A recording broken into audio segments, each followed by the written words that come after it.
L'innervation de la main s'effectue par trois nerfs. Tout d'abord, le nerf médian.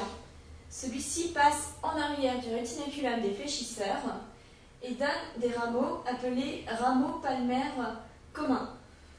Les rameaux palmaires communs vont se diviser en rameaux digital palmaires propres pour le premier, deuxième et troisième espace. Nous avons aussi un petit contingent qui va innerver les muscles de la loge ténare.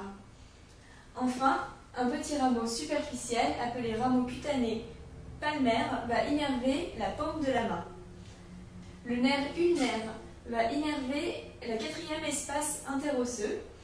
Il donne un rameau cutané palmaire digital commun qui va se diviser en rameau cutané palmaire digital propre. Il innerve aussi le bord médial de la main. Sur une vue postérieure, le nerf ulnaire et le nerf radial vont se joindre afin de former une arcade. De cette arcade vont naître des rameaux digitaux palmaires communs qui vont se diviser en rameaux digitaux palmaires propres. Le nerf médian donne aussi des rameaux digitaux palmaires propres pour le deuxième et le troisième doigt ainsi que le bord latéral du quatrième doigt.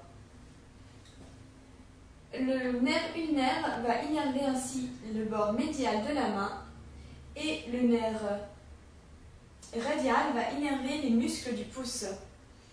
Il est important de connaître l'innervation de la pulpe de l'index qui s'effectue par le nerf médian, l'innervation de la face dorsale de la loge latérale de la main effectuée par le nerf radial et l'innervation du bord ulnaire de la main effectuée par le nerf ulnaire.